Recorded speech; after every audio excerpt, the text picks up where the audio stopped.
누군가를 다시 잡고 싶은 마음, 그게 정말 사랑일까요? 마지막 예고편에서 한 사람이 이런 말을 합니다. 야, 방해하자. 솔직히 난 좀 망치고 싶어.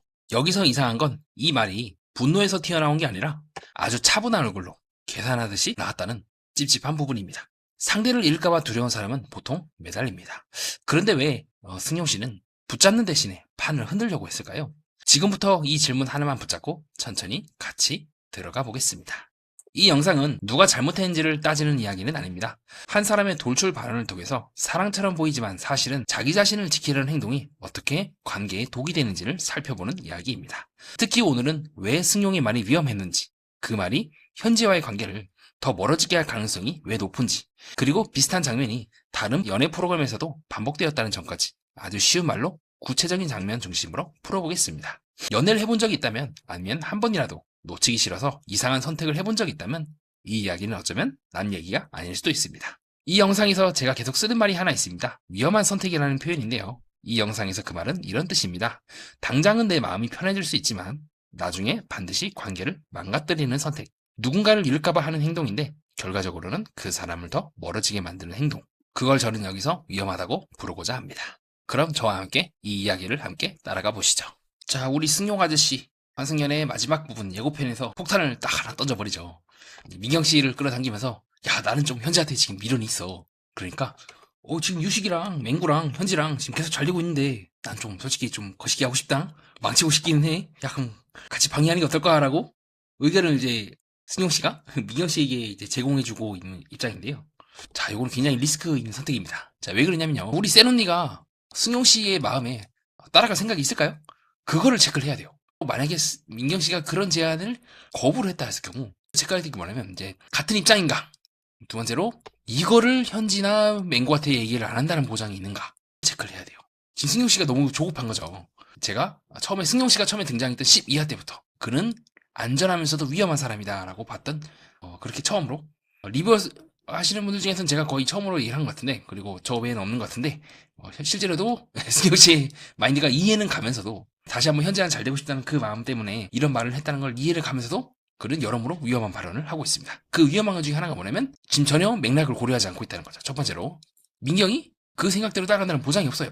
나는 그래도 맹구 오빠, 유식이 맹구랑 내가 이제는 이제 힘들어. 하지만 그렇다 하더라도 맹구가 잘 되길 바래.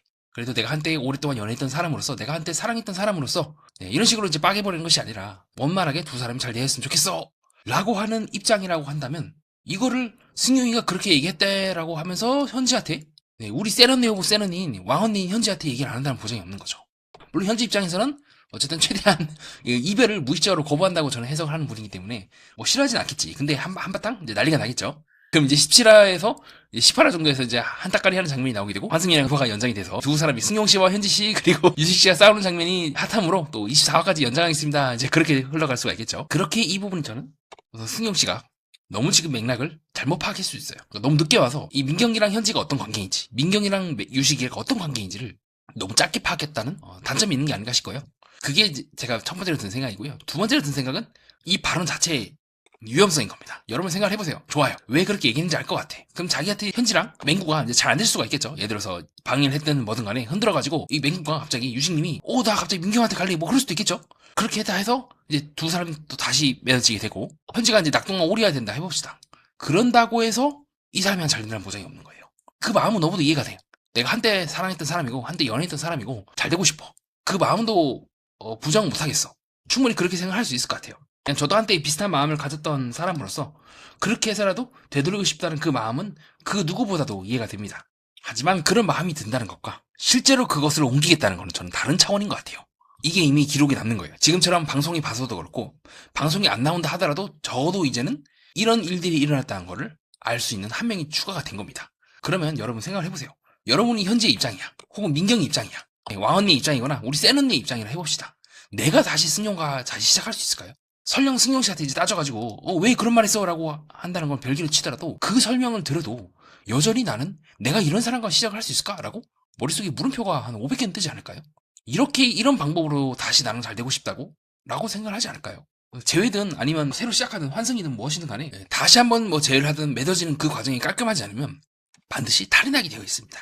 자, 이는 다른 프로그램이 한데요. 나는 솔로라고 하는 이제 비슷한 연애 프로그램에서 이 이식기 정숙님, 뽀뽀 정숙이라 하는 불린 분과 이 영호님이 원래 잘 됐었어요. 근데 약간 저는 이제 이식기 정숙, 뽀뽀 정숙에 대해서 비판적으로 보는 이유가 뭐냐면 이 정숙님이 당시에 자신이 잘 되고 있던 이 영어제랑 잘 되고 있던 이식기 순자님을 좀 갈궜어요. 막 찌릿하면서 눈빛으로 막 아까처럼 막 쳐다본다거나 그런 식으로 좀 갈군 부분이 되게 많았어요. 그래서 제가 당시에 이식기 때 그런 평을 남긴 적이 있거든요. 약간 비유적으로 누군가의 피 위로 쌓은 사랑은 결코 잘 되기가 어렵다. 예, 두 사람이 맺는 과정에 있어서도 그게 깔끔해야 돼요. 누군가의 희생이라든가 누군가를 이제 조져서 되는 사랑은 그렇게 되기가 어렵고 실제로도 이 두 사람은 좀 잘 되지 않았습니다. 오래가지 못했죠. 물론 이 두 분은 나중에 가서는 화해하긴 했으나 어쨌든 나는 솔로 이 시기 당시 방영분을 보면은 약간 정수님이 좀 과하다 싶을 정도로 약간 순자님을 갈구고 왜 자꾸 쟤는 뭐 영호한테 자꾸 가는 거야 하면서 어쨌든 그 프로그램 룰상으로 두 사람이 대화하거나 그런 거는 문제가 없는데 자꾸 그거를 미세하게 틀어보려고 했어요. 뭐 순자가 영호랑 대화하려고 할 때마다 막 찌릿한다거나 아니면 혹은 이런 식으로 막 중간에 찾아가가지고 문 따고 순자랑 영호랑 대화하는 거 나는 못 참겠다고 나는 그 꼬라지 못 본다면서 막 쳐들어가려고 했는데 그걸 당시에 이제 광수님을 비롯한 사람들이 이제 막은 거죠. 누나 그러면 안 된다고 하면서 그래서 겨우 이제 그게 이제 막혔는데 어쨌든 그 룰은 이제 나는 솔로의 룰은 어쨌든 누군가가 대화 신청을 하면 거부할 수 없다는 그 룰을 이제 깨버린 정수님이 깨려고 깰랑말랑 했던 그 일들이 나는 솔로 20기 때 일어났었는데요. 제가 느끼고 있는 그 승용 씨의 상태가 약간은 지금 그 상태지 않나라는 생각을 하고 있습니다. 룰을 깨려고 하는 거죠. 환승연애에서의 룰은 뭐다? 더 나아가서 남녀 간의 룰에 있어서 특히나 카메라가 있고 누군가가 보는 상태에서 지켜야 될 룰은 다른 사람의 불행을 자신의 행복으로 만들면 안 된다는 거예요. 왜냐하면 그것은 다른 사람의 선택권을 침해하는 결과로 이어질 수 있기 때문이죠. 근데 승용 씨가 지금 그거를 이 마지막 화 예고편 때 폭탄을 떨어뜨려 버렸고 그리고 제가 거듭해서 승용 씨의 별명을 쿠쿠라고 하는 이유기도 합니다. 이거는 뭐 승용 씨를 악의적으로 얘기한다기보다 그러니까 약간은 승용 씨를 보면은 겉으로 봤을 때는 되게 차분하고 좀 이성적이고 나긋나긋하고 그래요. 근데 잘 보면은 그가 미묘하게 하고 있는 그 신체 언어들이나 이런 부분들을 보면은 좀 상당히 자기 안에 있는 그런 내적인 불안이라든가 스트레스, 압박, 압력 이런 것들을 굉장히 거칠게 좀 표현하는 부분들이 많아요. 이런 식으로 머리를 막 쥐어뜯는다거나 머리를 막 턴다거나 지금처럼 순간적으로 사전 만남 때 현지님이 자신과 마음에 들지 않는 말, 뭐 해방감을 느꼈다라는 말에 대해서 현지가 또 멍멍하거든요. 나는 오빠가 해방감을 느꼈네 그런 말에 대해서 나는 이해할 수 없어라고 했을 때 순간적으로 좀 더 가짠다는 표정으로 본다거나 머리를 꾹 양쪽으로 꾹 누른다고 하는 승용 씨가 전체적으로 보여주고 있는 그 자기 안에 있는 어떤 그런 부정적인 감정이나 스트레스에 대해서 그때마다 올라오고 있는 그 특유의 동작들이 있습니다. 그래서 제가 별명이 쿠쿠예요. 그냥 언제 터질지 모르겠어. 자기 안에 있는 그 감정이나 압력들을 다른 방식으로 계속해서 빼내면서 조화를 이뤄야 되는데 제가 이해하고 있는 승용 씨는 이제 비난이 목적이 아니라 그거 안에 있는 것들을 어떻게 처리해야 될지를 모른 채 의사라든가 그런 사회적으로 어떤 생존하기 위해서 자신이 원하는 바를 얻기 위해서 끝없이 안에 이제 스트레스라든가 압력이라든가 걸 쭉쭉쭉 쌓아 올린 스타일인 것 같아요. 그래서 지금처럼 터질 수가 있는 거죠. 어떻게 터진다 지금도? 정정당당하게 현재의 마음을 다시 되돌려고 하는 것이 아니라 야 민경아, 헤이 세라니 우리 한번 어떻게 보면 좀 약간 계략이라고 의심될 수 있는 말을 딱 하는 거 아니겠습니까? 야 방해하자.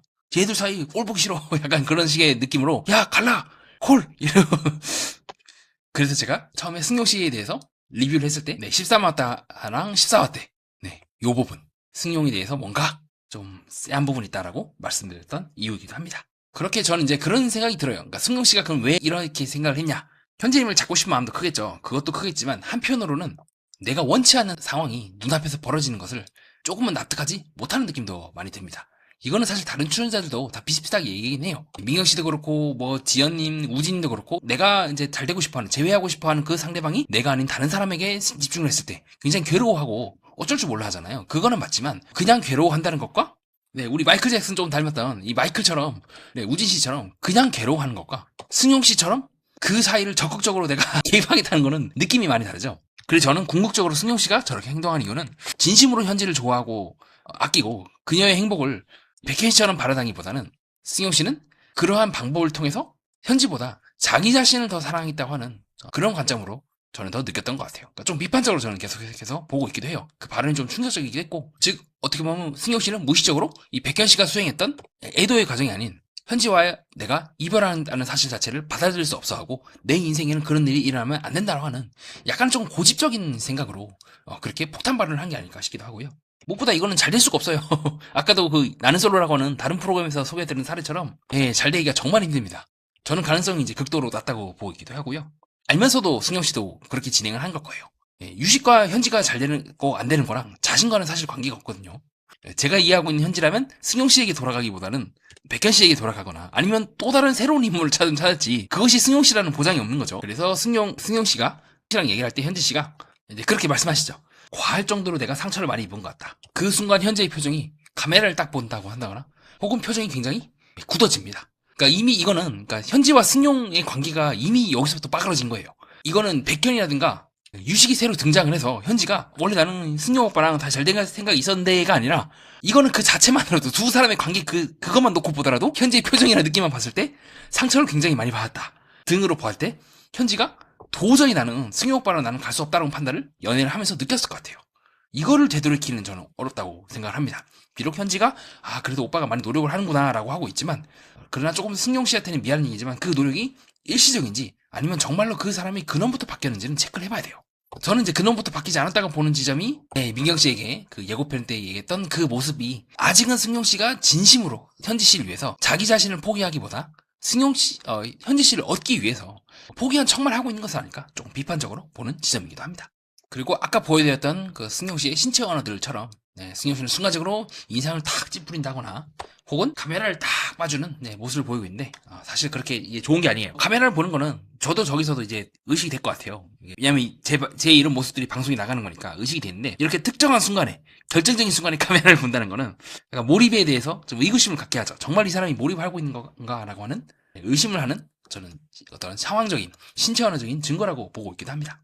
이후에 현지 씨랑 승용 씨랑 아침에 빵을 먹으면서 순간적으로 현지 씨에게 보여주고 있는 승용 씨의 표정, 이제 사전 만남 영상 때 얘기를 한다거나 이런 느낌들이 뭔가 거듭해서 이 승용 씨의 별명이 쿠쿠일 수밖에 없는 하여튼 뭔가 누군가가 자기 안에 있는 그 어떤 약한 포인트를 탁 건드렸을 때 승용 씨가 짓는 그 특유의 표정들이 있어요. 이런 표정이라든가 이런 표정들 혹은 이런 표정 혹은 이런 표정 등 그 특유의 그 표정들이 있어요. 이런 표정들이라든가 지금도 사실 승용 씨는 현지 씨랑 이렇게 만나면서 현지 씨도 그렇게 막 성격이 편한 스타일은 아니잖아요. 계속해서 자극을 받고 그 자극의 본인도 욱하는 듯한 그런 느낌들을 계속해서 받는 것 같아요. 그걸 보면서 현지 씨 또한 자기도 모르게 입술을 깨무는 동작이 나오기도 하고요. 승용 씨의 이런 표정을 딱 지었을 때 그렇게 저는 승용 씨한테 진지하게 그렇게 묻고 싶습니다. 뭐냐면요. 왜 현지를 잡고 싶은 거예요? 왜 현지랑 잘 되고 싶은 건지 그게 궁금하고 어쩌면 승용 씨는 현지와 잘 되고 있는 자기 자신의 모습을 자기를 사랑하는 방법으로서 우회적으로 하고 있는 것은 아닐까라는 의심이 들어요. 현지가 없어도 잘 살아갈 수 있는 것이 아니라 너가 없으면 난 잘 살 수 없어 라고 하는 생각과 플러스 내 뜻대로 세상이 되지 않는 거를 은연중에 밀어내고 있는 것은 아닐까. 왜 쟤는 나랑 잘 되는 걸 거부해? 당연히 나랑 잘 돼야지. 다시 내가 좋아하겠다는데 너도 날 좋아해야지 라고 하는 어떻게 보면 고집을 내려놓지 못하는 상태가 아닐까 싶기도 하고요. 근데 문제는 그 고집들이 상대를 위한 것이 아닌 자기 자신을 위한다는 측면에서 얼마든지 현지와 잘 된다고 친다 하더라도 승윤 씨가 지금처럼 이제 기분이 수틀리거나 뭔가 뜻대로 되지 않을 때 다시 강하게 상대방에게 상처를 줄 수 있다는 겁니다. 거듭 말씀드리지만 사랑은 저는 자기 포기라고 생각을 하거든요. 그렇게 내가 포기한 만큼 그 공간에 상대방을 깃들이게 하는 건데 승용 씨의 모습을 보면 나를 채우기 위해서 현지를 맹고에게서 유식에게서 떼서 나에게 돌아오게 만들겠다는 생각이 더 강한 것 같아요. 그렇게 이 정신분석에서 굉장히 중요하게 다루는 말이 있습니다. 그게 뭐냐면 이 사랑은 혼자서도 잘 살 수 있는 사람은 둘이서도 잘 살 수가 있고 둘이서도 잘 살 수 있는 사람이 혼자서도 잘 살 수 있다는 말이 있어요. 어쩌면 승용 씨는 혼자서 잘 살 수 없기에 어떻게든 둘이서 잘 되게 해보려고 용을 쓰고 있는 것은 아닐까. 그렇게 함으로써 혼자서 잘 살 수 없는 자기 자신을 은연중에 도피하고 있는 것은 아닐까라는 생각을 승용 씨를 보면서 했던 것 같습니다. 물론 그것 또한 사람의 자연스러운 성장 과정이에요. 그렇게 저는 승용 씨가 무조건 이상한 사람이다 또라이다 그런 것이 아닌 그럴 수 있지. 나도 그랬으니까. 근데 어쨌든 리뷰한 입장에서는 저 모습은 정말로 상대방을 존중하는 모습일까? 라는 부분에 대해서 의문이 든다는 거죠. 그가 아직 상당히 감정적으로 격동적일 수밖에 없는 환경이라는 건 이해를 하고 있지만 다른 출연진들에 비해서는 거의 이제 백현 씨급으로 우리 초반에 백현 씨가 달렸죠. 악기 들리는 모습을 많이 보여줬는데 백현의 이제 더러운 여자 드립 등 그런 그 급으로 지금 약간 감정적으로 이제 악기가 들린 것은 아닐까. 농담적으로 좀 그렇게 생각을 해보는 것 같습니다. 그래서 모든 출연진들이 말한 것처럼 참 이상한 공간이긴 하네요. 저도 저 공간에 제가 갈 일은 없긴 하지만 출연진들의 반응을 볼 때마다 야, 이 환승연애가 이게 보통 프로그램이 아니구나 라는 생각을 늘 하곤 합니다. 어떻게 보면 승용 씨만 이제 그런 모습을 보이는 게 아니라는 측면에서 인간의 자연스러운 반응이라고 저도 보고 있고 너무 선만 넘지 않는다면 어떻게 보면 이것 또한 이제 예능 프로그램 중 하나니까 저는 이제 그렇게 긍정적으로 보려고 하고 있고요. 부디 승용 씨가 상대방을 위해서 그리고 자기 자신을 위해서 올바른 선택을 방송 중에 할 수 있길 기원할 따름입니다. 자, 자, 그렇게 해서 이번 시간에 왜 승용씨가 예고편에서 왜 그런 발언을 했는지, 그리고 제가 12화 때부터 처음에 승용씨가 등장했을 때부터 그는 극도로 안전하지만 극도로 위험하다고 표현했는데, 네, 실제로 그 발언이 이제 증명되는 순간에 오게 되었고, 또 그렇다 하더라도 같은 사람, 승용씨도 그렇고 민경씨도 다들 여기 출연진들도 한때는 우리도 다 저러지 않았습니까? 네, 그 마음을 있는 그대로 표현한다는 그 용기에 대해서 전 진심으로 감사하다고 표현하고 싶고요. 인간인 이상 그럴 수 있다. 네, 그런 마음으로 승용씨가 좀 돌출 발언을 하긴 했지만, 시청자분들도 넓은 아량으로 받아들여주시면 진심으로 감사하겠습니다. 네, 이상입니다. 여러분들은 제 방송을 듣고 어떻게 느끼셨나요? 자유롭고 편안하게 댓글로 의견을 남겨주시면 진심으로 감사하겠습니다. 네, 좋아요, 구독 가볍게 한 번씩만 부탁드리고요. 원치 않으시면 다음에 하셔도 괜찮습니다. 저는 좀 더 재미있고 유익하고 뜻깊은 리뷰로 찾아뵙고자 좀 더 준비해서 다시 돌아오도록 하겠습니다. 이상 정신분석 매니아였습니다. 감사합니다.